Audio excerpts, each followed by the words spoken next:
بسم الله الرحمن الرحيم.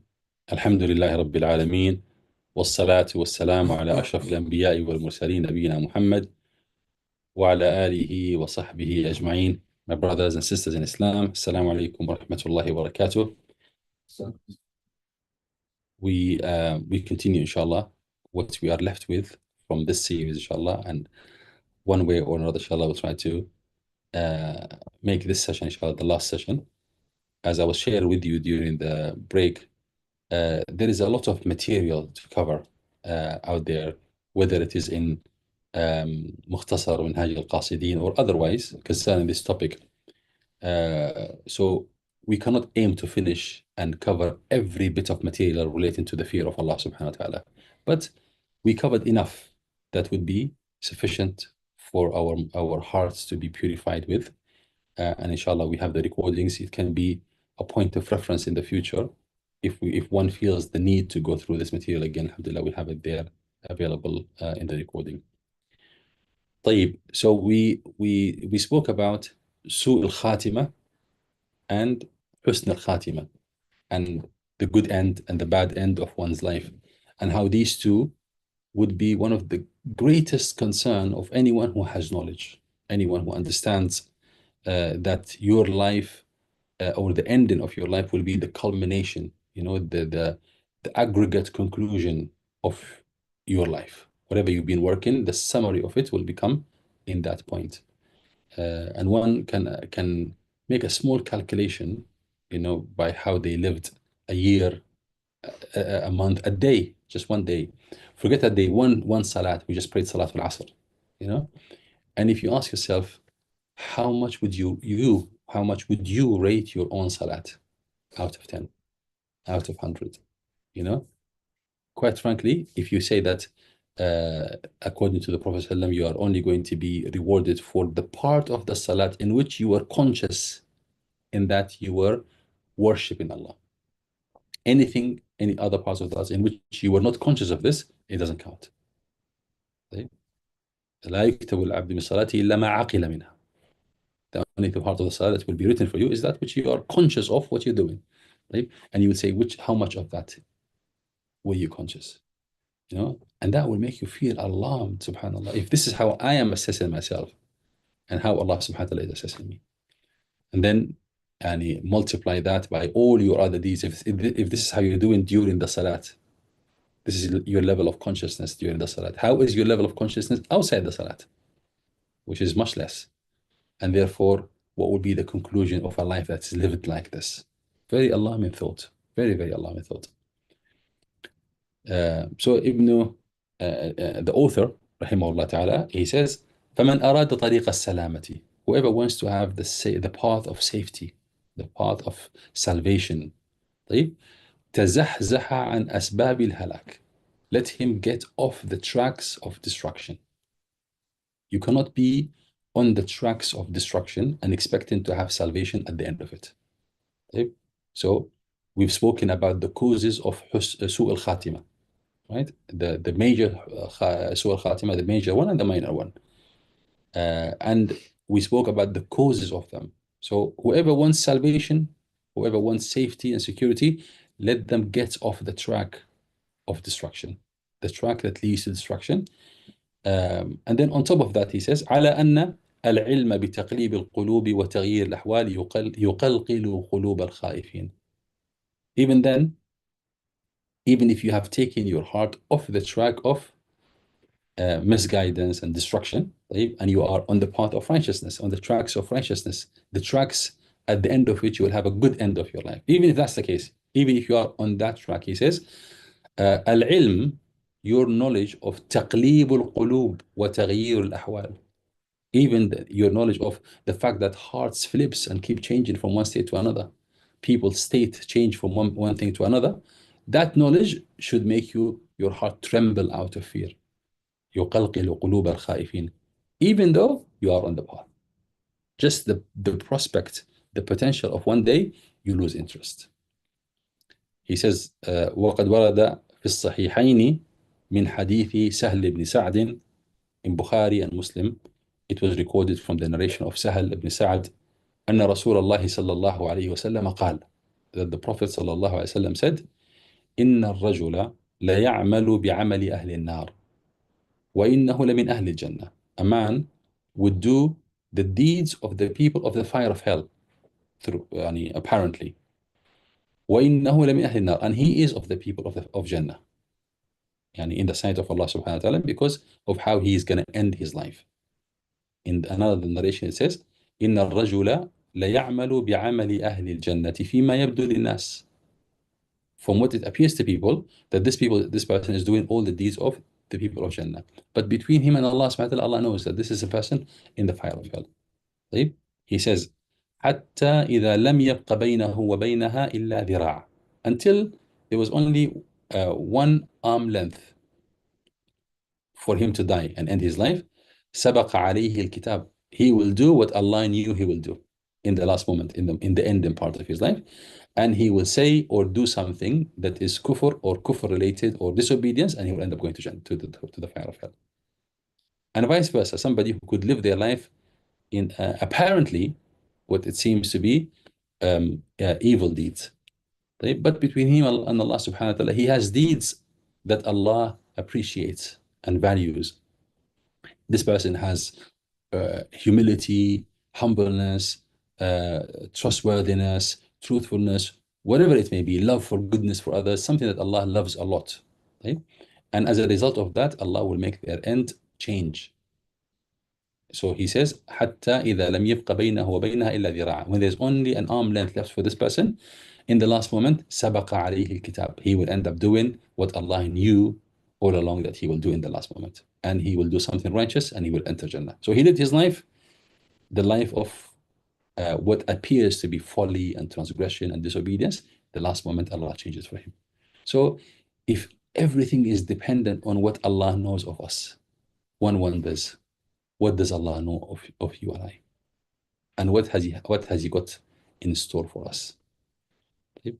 I say all of these things as material. If you want to struck fear in your heart, this is what you need to be reflecting on.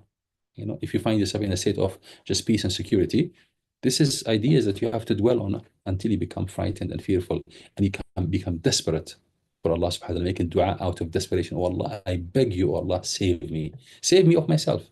I no longer know how to save myself. Ya Allah, I don't know what to do in order to fix myself. Oh Allah, you take care of this for me. And you ask this for desperation, Allah comes to your aid. أَمَّنْ يُجِيبُ دَعْوَةَ الْمُضْطَرِّ إِذَا دَعَاهُ. Allah subhanahu wa ta'ala responds and accepts the dua of a desperate one when they call.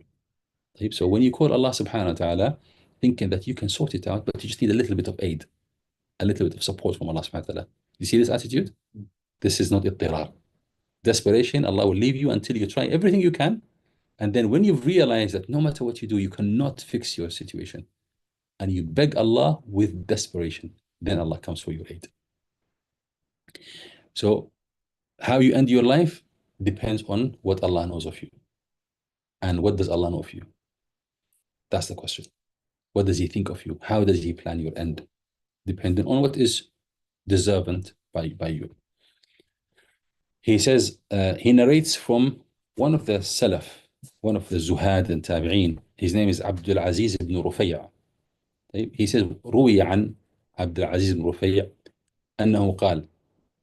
And these Tabi'een and Sahaba, sometimes they make a narration saying that this is from the Prophet sallallahu alaihi wasallam.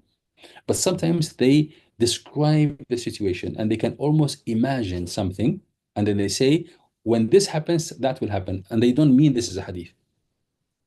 Take this example for example. They say, he said, this man, إن العبد إذا عرج بروحه إلى السماء. When a servant's soul after death rises is in ascension towards the heaven, as angels take him to the heaven. And this is a decent believer, pious person. قالت الملائكة, the angels will say, سبحان الله نجا هذا العبد من الشيطان. He made it and he was saved from shaitan. يا ويحه كيف نجا. Woe unto him, how did he make it? So this is not necessarily he's saying this is a hadith, but this is he imagines this is how critical our situation is. He imagines the angels will be thinking, how did he make it? This is how difficult it is to make it if Allah was to leave us to our own devices. He says, in conclusion of this topic of سوء الخاتمة, he says, إذا عرفت معنى سوء الخاتمة, now that you know what the bad end means, سوء الخاتمة means, فاحذر أسبابها, beware of the causes that lead to that. Stay away from it. وأعد ما يصلح لها, and prepare for something that will be helping you at that moment. He says, وإياك والتسويف بالاستعداد. Beware also from procrastination. Don't say tomorrow, tomorrow, tomorrow. Do it now. Start preparing now. فإن العمر قصير. Be mindful that life is short. You know, you may not have enough time to prepare. So begin now, immediately. You don't know when death will come. He says, وكل نفس من أنفاسك بمنزلة خاتمتك. Every breath you take can be deemed as your last end. It's like your end. How is that? He says, لأنه يمكن أن تخطف فيه روحك. You know, it is possible that after you've inhaled one breath, that will be the moment where your soul will be snatched out. Okay? Because any time when you die, you will die between two breaths. One breath you take and one breath you are about to take, and the soul will be taken out. So when taking every breath, just imagine this could be the last one. طيب والإنسان يموت على ما عاش عليه ويحشر على ما مات عليه. الإنسان dies upon what they lived upon, and they get resurrected upon what they died upon. So beware not to say that I will change in the last moment. What you lived upon, you will die upon. And what you die upon, you will be resurrected upon. So this is what I was saying earlier. This is the ending is actually a conclusion or an aggregate, an aggregation of your entire life, a condensation of your entire life. So be careful how you live your life so that your end becomes good. May Allah save us, Ya Rabbil Alameen. He says something crucial now, my brothers and sisters, and we all have to open our hearts and our ears to this statement. He says, وَعْلَمْ, and be mindful, أنه لا يتيسر لك الاستعداد بما يصلح. You will not be able to prepare yourself for the good end that you wish for and to avoid the bad end. You will not be able to do that إلا, except with one case, إلا أن تقنع بما يقيمك وترفض طلب الفضول. Unless you begin to content yourself with that which is sufficing in your living, in your livelihood. And you refuse to engage in extras. وترفض طلب الفضول. These are geniuses, my brothers and sisters, people who have knowledge. And they concluded this: as long as you are going to live this life to take what is essential and go for the extras as well, you will not have time to fix with your akhirah. He says, اعلم أنه لا يتيسر لك. It will not be easy for you. الاستعداد بما يصلح الآخرة. To prepare yourself for that which is good for the end. إلا, except أن تقنع بما يقيمك. Except that you'll become content with that which is sufficient just to keep going in this life. Suffices you, whatever is sufficient. طيب, cover the basics of your needs. وترفض, and then you refuse not to chase, but even if life presents itself to you as opportunity here, opportunity there, you don't say, I will seize the opportunity. No, say, I'm not interested. Because if you don't do that, you will not have time and you will not have energy to do what is needed for the preparation of your death. Okay? He says, now that I have said this to you, I will bring down, he says, وَسَأُورِدُ عَلَيْكَ الْآنِ من أخبار الخائفين ما أرجو أن يزيل بعض القساوة من قلبك. Now I will tell you some stuff from the stories of the pious people, the more knowledgeable people, that maybe it will take away some of the hardness of your heart. فإنك, he says, فإنك متحقق, because you are sure أن الأنبياء والأولياء كانوا أعقل منك. You are aware that the prophets and the knowledgeable people, the scholars, are smarter than you. Okay? So I'll tell you how they live their life. The prophets and the ulama. But he did what he did here. He brought 5 small sections He says خوف الملائكة, first of all, the fear of the angels. He won't speak about that because angels, they fear Allah and they have more access to know Allah than us. Let's see how much they fear Allah subhanahu wa ta'ala. And then he says خوف الأنبياء, the fear of the prophets. And then خوف النبي صلى الله عليه وسلم, himself, our Prophet صلى الله عليه وسلم. خوف الصحابة, the fear of the Sahaba. And then خوف التابعين.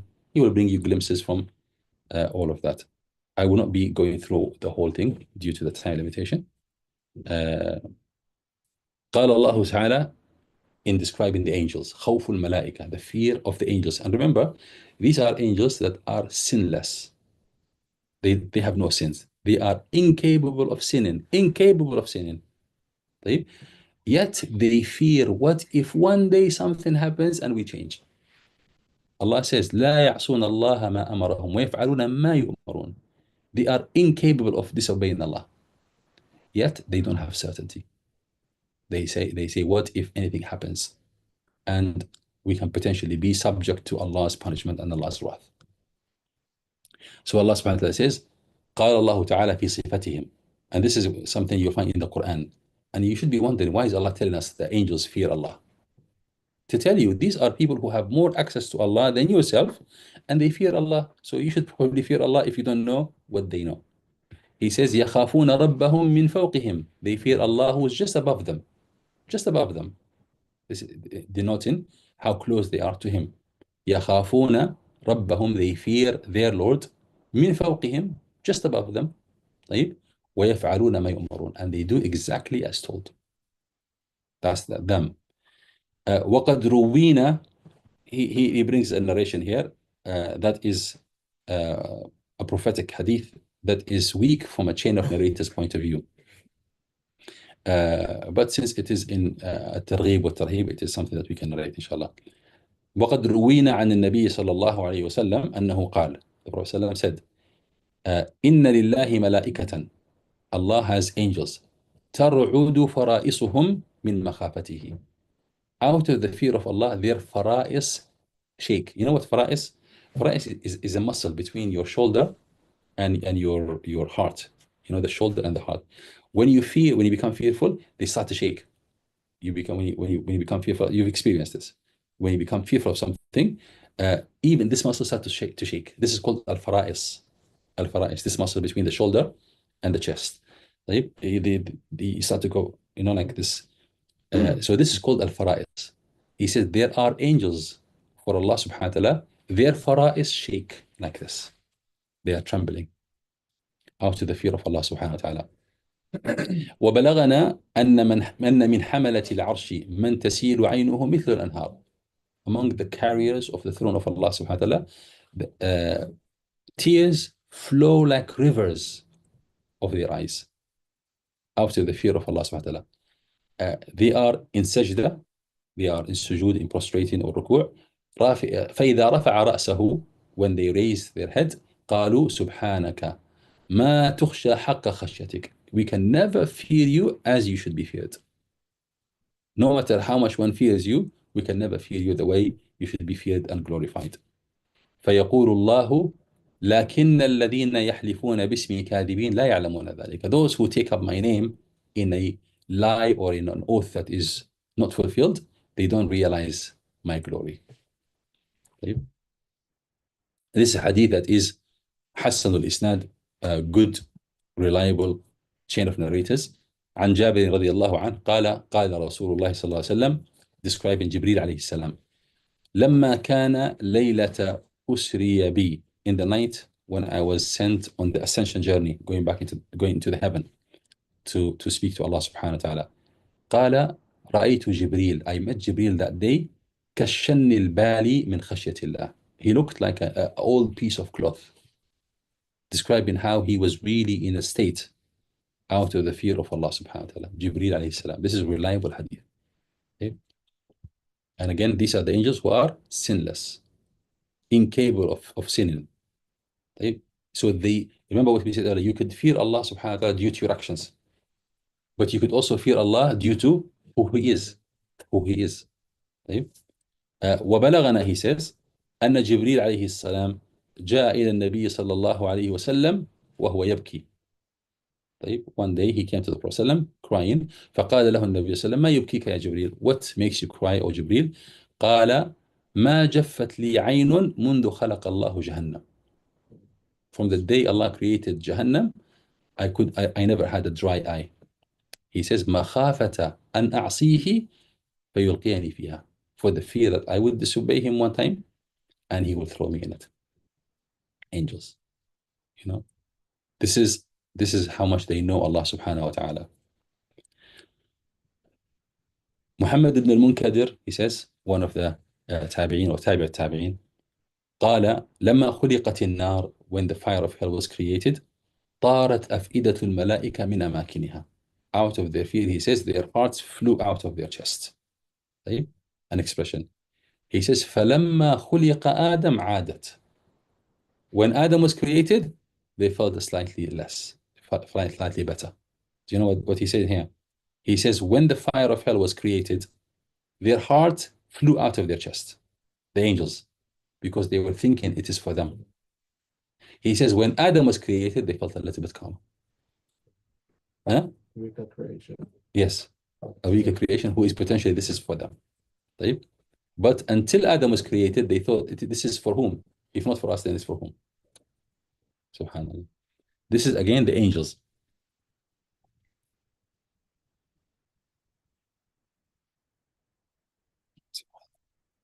يزيد الرقاشي قال إن لله, he said this, يزيد الرقاشي, somebody who is known to be a zahid.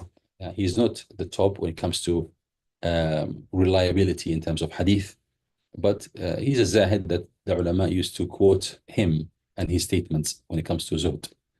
قال إن لله تعالى ملائكة حول العرش. Allah has angels around the throne. تجري أعينهم مثل الأنهار إلى يوم القيامة. Their eyes never stop tearing out of the fear of Allah subhanahu wa ta'ala. They tear like rivers until the day of judgment. يميدون كأنما تنفضهم الريح من خشية الله. You know, the way they fear Allah subhanahu wa ta'ala, you see them as if the wind blows them from one direction to another. طيب.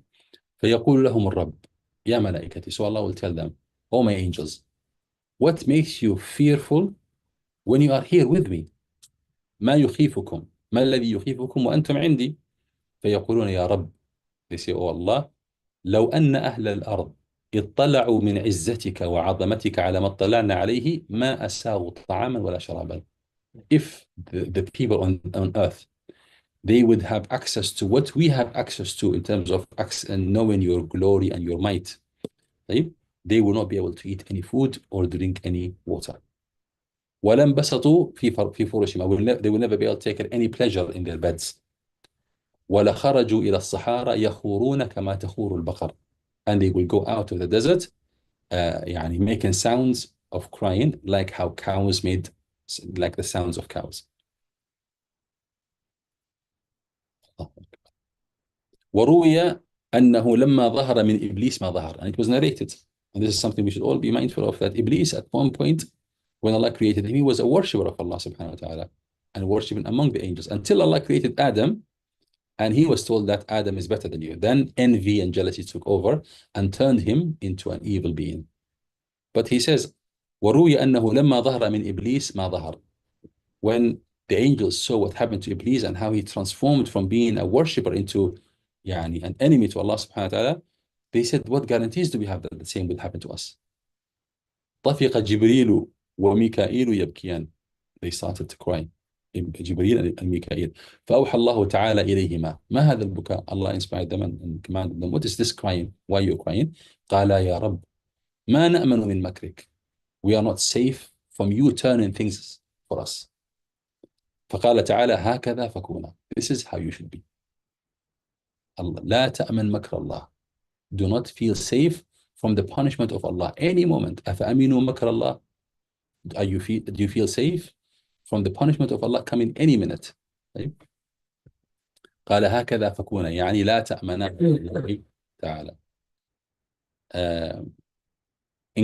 In the section talking about the fear of the prophets of Allah, he says قال وهب بن منبه. وهب بن منبه, he has some narrations from Israelite narrations, and as long as they don't contradict our Islamic traditions, we are permitted to narrate them. قال وهب بن منبه بكى آدم عليه السلام على الجنة 300 عام. Adam cried over the loss of Jannah 300 years. You know, back in the days, they used to live much longer than us. وما رفع رأسه إلى السماء بعدما أصاب الخطيئة. Since he committed that sin, eaten from the tree, he could not raise his head up to the heaven, out of the fear of Allah subhanahu wa ta'ala. وقال وهيب بن الورد, another one of the tabi'in, when Allah subhanahu wa ta'ala reprimanded Nuh alayhi salam, because Nuh alayhi salam was told that the people who will board the ship with you, they are the ones who are going to be salvaged. Anyone who doesn't board the ship will drown and will be destroyed. So who drowned? His son. And then he said, Ya Rabbi, you said your family will be saved, but and my son is from my family. Allah told him, he's not your family. Your family is only those who believe. And then he told him, Inni a'idhuka an takuna min al-jahilin. I warn you, O Noah, to be one of the transgressors. لا تسألني ما ليس لك به. Don't ask me something you have no knowledge of. He says, Baka, Nuh alayhi salam cried just for Allah addressing him like this. 300 عام. 300 years he was crying over him, asking Allah that question. حتى صار تحت عينيه أمثال الجداول من البكاء, until he was like almost like rivers under his eyes. وقال أبو الدرداء, the great companion of Rasulullah صلى الله عليه وسلم, قال كان يسمع لصدر إبراهيم عليه السلام. Ibrahim عليه السلام, they used to hear a roaring sound inside his chest, like water boiling out of the crying when he cries, and he tried to keep it, but you feel like roaring sound, something rumbling within him, out of the fear of Allah subhanahu wa ta'ala. كان يسمع لصدر إبراهيم عليه السلام إذا قام إلى الصلاة أزيز من بعد خوفا من الله عز وجل. From a distance, you will be able to hear the rumbling sound in his chest, out of the fear of Allah subhanahu wa ta'ala.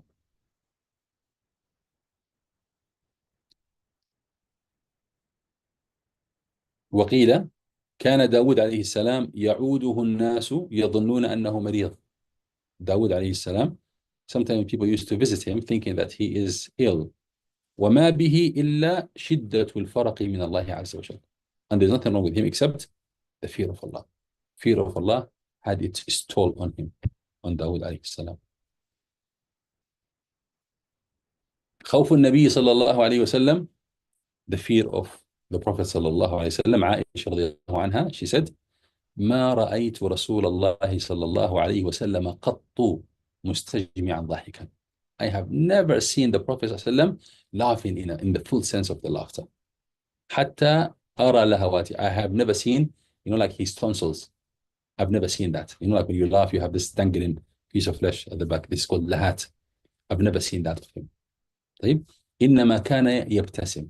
The best he can do, given how much fear he has within him, the best he can do to entertain people is to smile. But he was not capable of actually laughing. صلى الله عليه وسلم. وكان إذا رأى غيما وريحا عرف ذلك في وجهه. When he witnesses any wind coming or rain or clouds, so clouds to the Prophet صلى الله عليه وسلم is a source of fear. عرف ذلك في وجهه. He will become very frightened. فقلت يا رسول الله, she said عائشة رضي الله عنها, يا رسول الله إن الناس إذا رأوا الغيم فرحوا. People, when they see the clouds and the wind, they will become delighted, thinking that this is rain. أن يكون فيه المطر. وأراك إذا رأيته عرفت الكراهة في وجهك. I see you, when you see it, you become alarmed and you become fearful. فقال يا عائشة ما يؤمنني أن يكون فيه عذاب. What do I know? That this might be a punishment.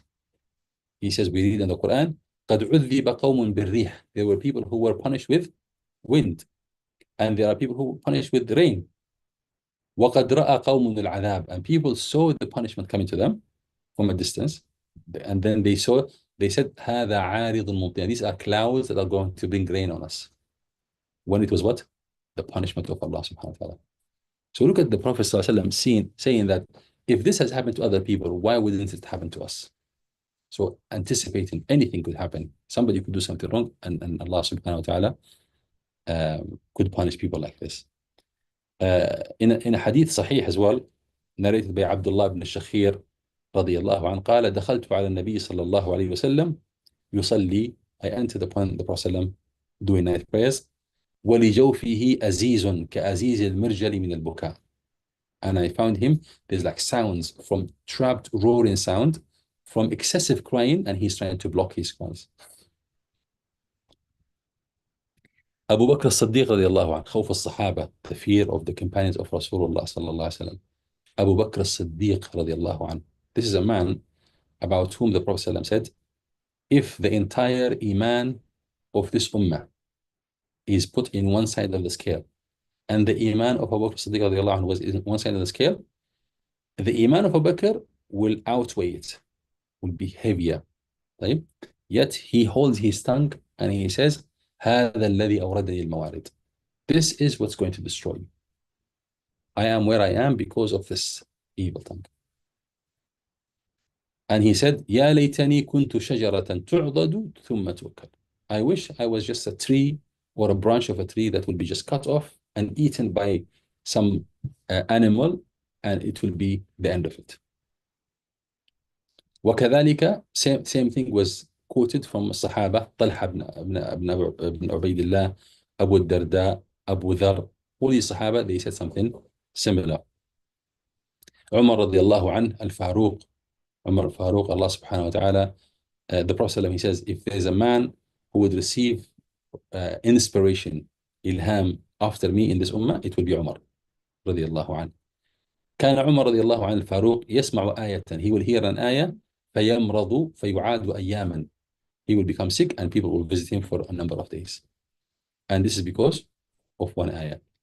وأخذ يوما تبنة من الأرض. And one day he took يعني animal droppings from the earth. And فقال يا ليتني كنت هذه التبنة. How I wish I was this. Meaning I wish I was just a plant that was eaten and defecated as feces by this animal. يا ليتني لم أكن شيئا مذكورا. I wish I was never anything at all. I was never created. يا ليت أمي لم تلدني. I wish my mother never gave birth to me. The ulama commenting on ayat like or quotes like this, he said, obviously Umar al-Khattab radiallahu anhu appreciates being created, because being created is a ni'mah from Allah subhanahu wa ta'ala, and appreciate being a Muslim, given Islam and given Iman. But sometimes when they are overtaken by excessive fear of Allah subhanahu wa ta'ala, these kind of statements come out of them. When they are, like fear, like I said to you, reflect on fear a little bit, you can lose your mind. So when they are in this intense level of fear, these kind of statements come out of them. And it was known that Umar al-Khattab radiallahu anhu, كان في خده خطان أسودان من البكاء. He has two lines of his fear, in his face, due to the tears that come out and dry this area. So he has like two black lines around his face. قال عثمان رضي الله عنه وددت أني إذا مت لا أبعث. These are people, the Prophet ﷺ told them, Abu Bakr في الجنة, Umar في الجنة, Uthman في الجنة, Ali ibn Abi Talib في الجنة. They were given assurance that they are in Jannah, yet still never felt safe. So Uthman رضي الله عنه promised Jannah. He said, وَدَدْتُ أَنِّي إِذَا مِتُّ لَا أُبْعَث. I wish if I died, I am never resurrected. Not wanting to face what's going to come after death. This is despite of their action. This is the knowledgeable people who know Allah very well. This is how they live their lives. Abu Ubaidah ibn al-Jarrah رضي الله عنه, the companion, he says, وَدَدْتُ أَنِّي كُنْتُ كَبْشًا. I wish I was just like an animal that my family will just فذبحني أهلي, they will slaughter me, فأكلوا لحمي, and they will eat my flesh, وحسوا مرقي, and they will drink my soup, and that will be the end of me. I wish this was the case. Imran ibn al-Husayn, he says, يا ليتني كنت رمادا تذروه الرياح. How I wish I was ashes that will be burnt away by the wind. All this due to the fear of Allah subhanahu wa ta'ala. Aisha radiallahu anha, she said, يا ليتني كنت نسيا منسيا. Nasyan, something that is nasi, is a negligible matter that people are forgetful of, meaning negligence matter. She said, I wish I was something that is so minuscule and negligible that is no one knows about, no one thinks about, and not a human being that has to face the consequence of their actions. وقال علي رضي الله عنه, and he says, والله لقد رأيت أصحاب محمد صلى الله عليه وسلم, describing the companions, Ali. He says, by Allah, I saw the companions of Rasulullah صلى الله عليه وسلم, and he was young compared to the older Sahaba. He says, فما أرى اليوم شيئا يشبههم. I don't see anything that is akin or like them. طيب. لقد كانوا, describing how they are, لقد كانوا يصبحون شعثا غبرا. They used to rise in the morning and you would meet them and you can see that they have not slept well. شعثا غبرا بين أعينهم أمثال ركب المعزة. Between their eyes there is a sign that of sujood. قد باتوا لله سجدا قياما. They spend their night prostrating and standing, prostrating and standing. يتلون كتاب الله تعالى. They recite the book of Allah سبحانه وتعالى. يراوحون بين جباههم وأقدامهم. One time they are standing on their feet, next minute they are on their foreheads. طيب, in sujood. فإذا أصبحوا, and when they rise in the morning, فذكروا الله عز وجل, and they remember Allah سبحانه وتعالى in any way, shape or form. مادوا كما يميل الشجر في اليوم شديد الريح. They will be moving from one side to another out of the fear of Allah, like how wind will blow trees from one side to another. طيب. وهملت أعينهم, and they will cry due to the remembrance of Allah as if they were sleeping all night long. He says all night long they were doing night prayers and recited the book of Allah subhanahu wa ta'ala. They hardly had any sleep. You can tell when they wake up in the morning that this person have not slept well. Yet when they wake up in the morning, if you mention Allah subhanahu wa ta'ala, they will be trembling out of fear as if they were negligent of Allah subhanahu wa ta'ala all throughout the night. So these are the Sahaba of Rasulullah sallallahu alayhi wasallam. Concerning the Tabi'een, قال هرم بن حيان,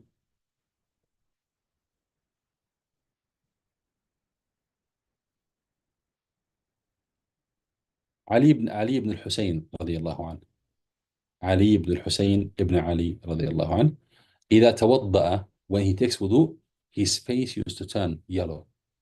وتغير, and he changes. فيقال له, and it will be said to him, ما لك, what's wrong with you?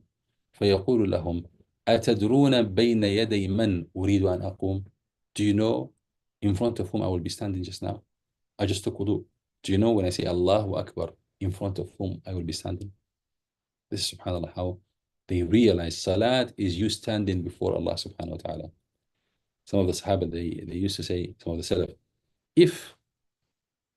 if one is mindful of how much negligence they have in their Salat, they will not find time to seek forgiveness for the negligence they had in their Salat, to move on into seeking forgiveness for their sins.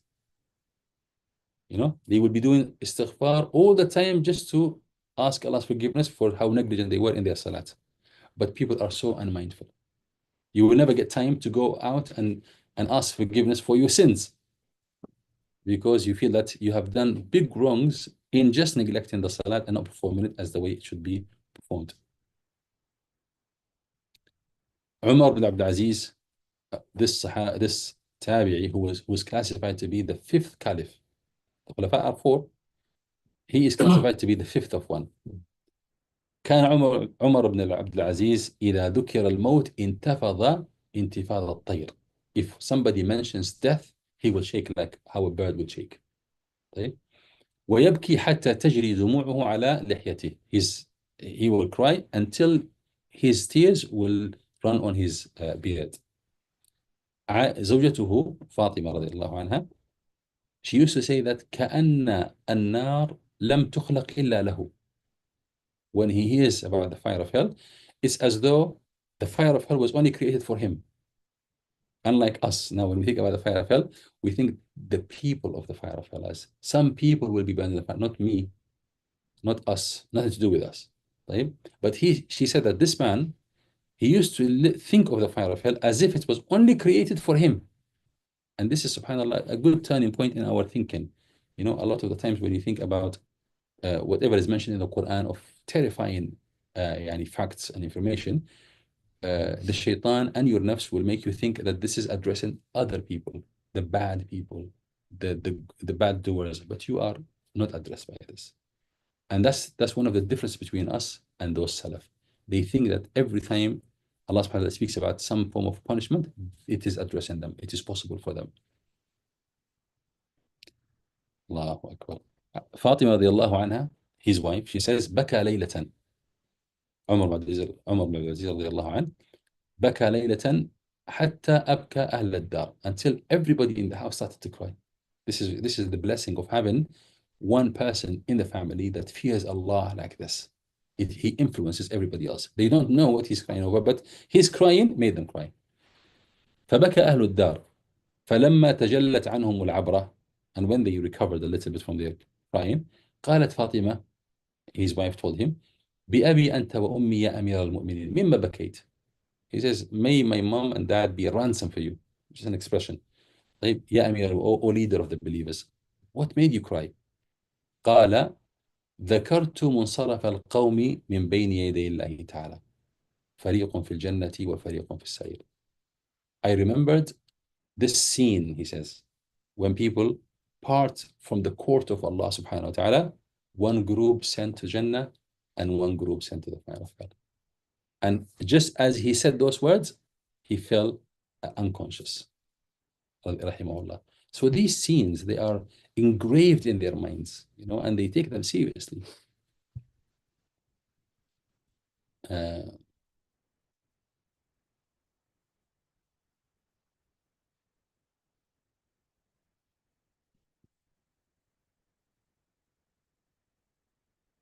يزيد بن مرثد, one of the tabi'in, كان يبكي كثيرا.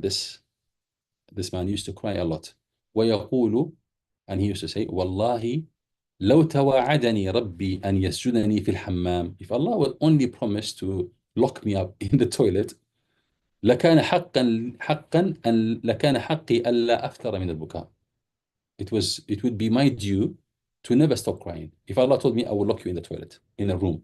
طيب فكيف وقد تواعدني أن يسجنني في النار إن عصيته. How about he's promising me, he's threatening me, if I disobey him, he's going to lock me in the fire of hell. SubhanAllah, this idea of Allah threatening us that he will lock us in the fire of hell, it's a terrifying thought, wallah. But we don't respond to it, we don't feel it because we don't think about it a lot. And like I said, we think about it like as if Allah subhanahu wa ta'ala is speaking to somebody else.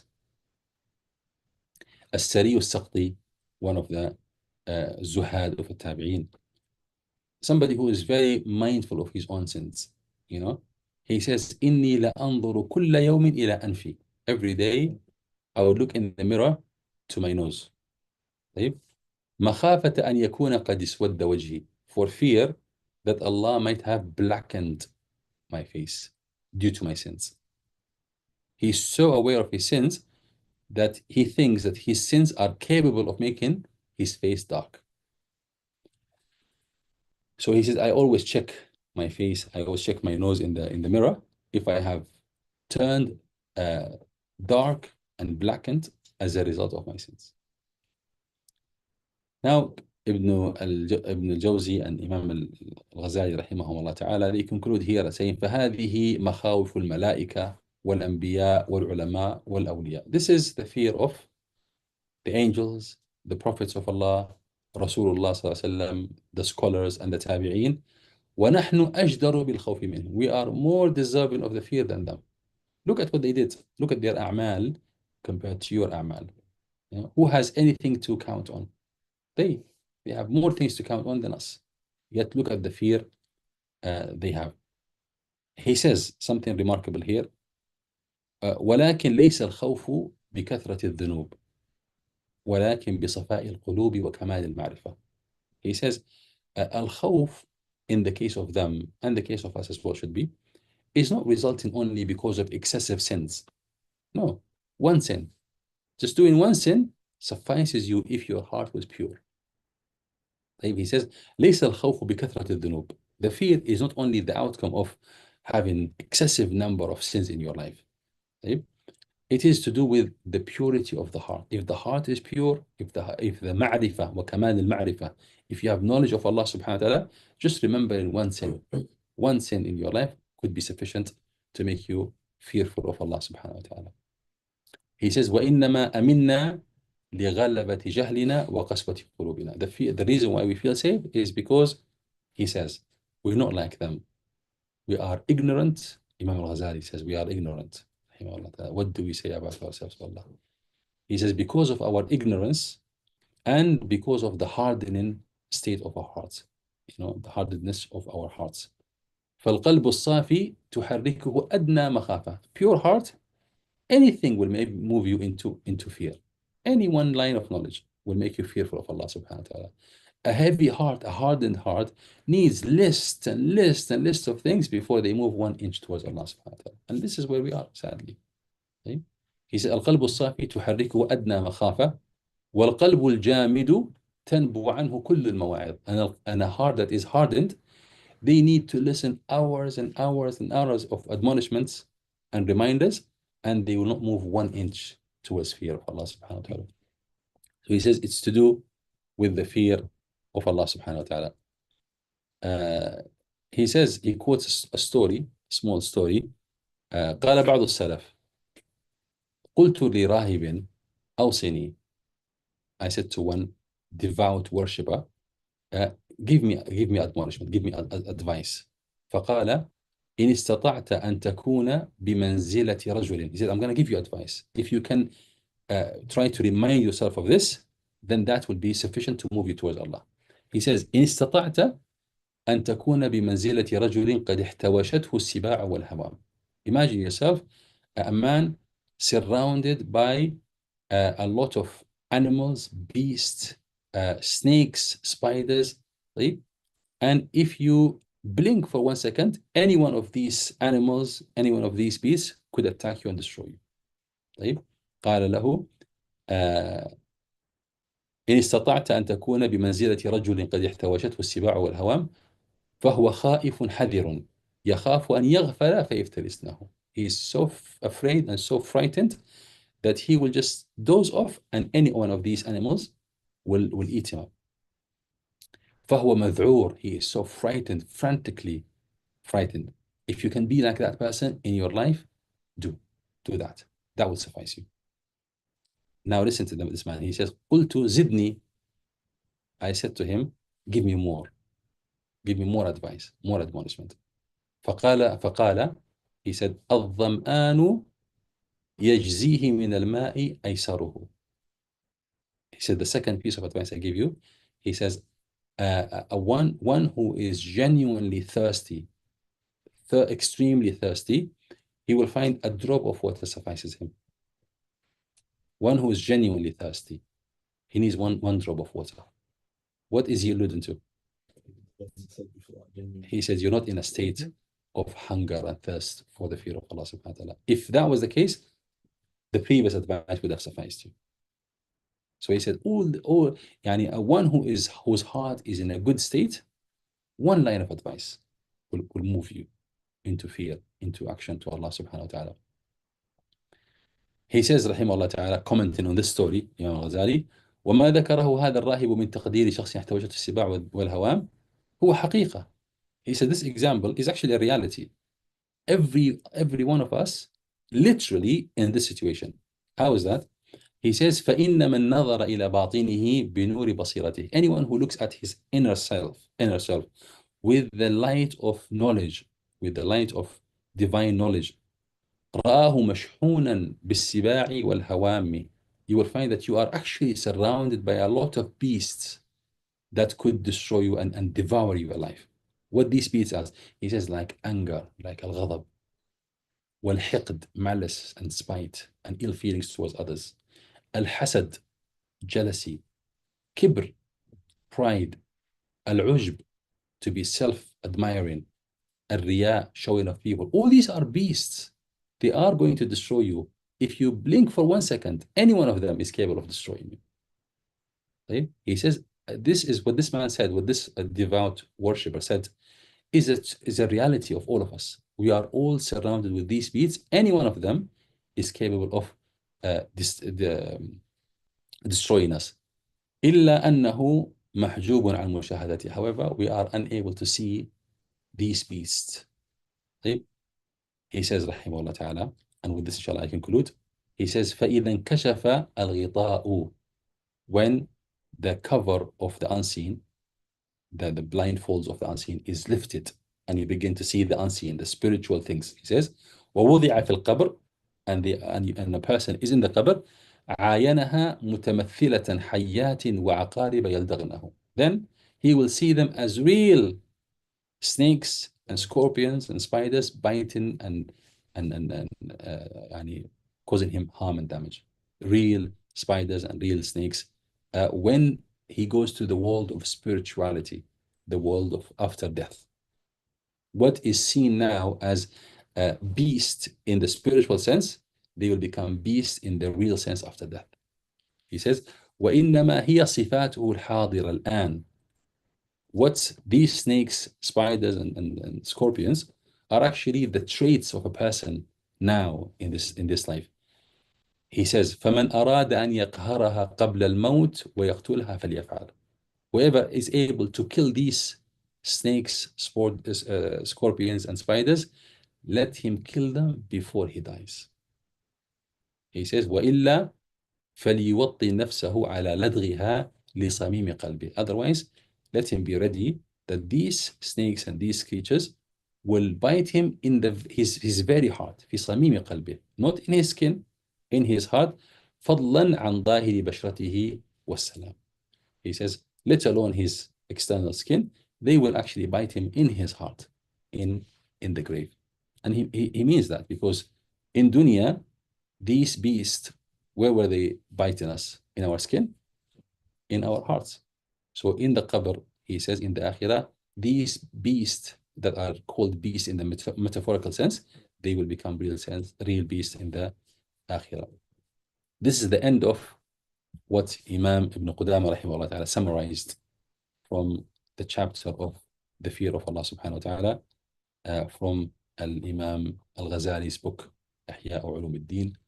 And here I stop, inshallah, but like it's good to stop at what we stopped at, because he said, if the heart is good, one of whatever we said would suffice. If the heart is corrupted, then nothing can be said to this heart that will make them ever benefit from a reminder. And I remind you to add to this, what causes the corruption and the sickness of the heart is love of dunya. Love of dunya. The ulama, they said, حب الدنيا رأس كل خطيئة. حب الدنيا is the head or the spear of every form of evil, begins from love of this dunya. So if you want to have your heart softened, do your best not to become attached to this dunya, any form of it. And everybody is hasibu nafsih. You are the accountant of your own self. No one is going to account you. You have to be your own accountant. Account yourself in this regard. وآخر دعوانا أن الحمد لله رب العالمين. صلى الله على نبينا محمد وعلى آله وصحبه أجمعين وجزاكم الله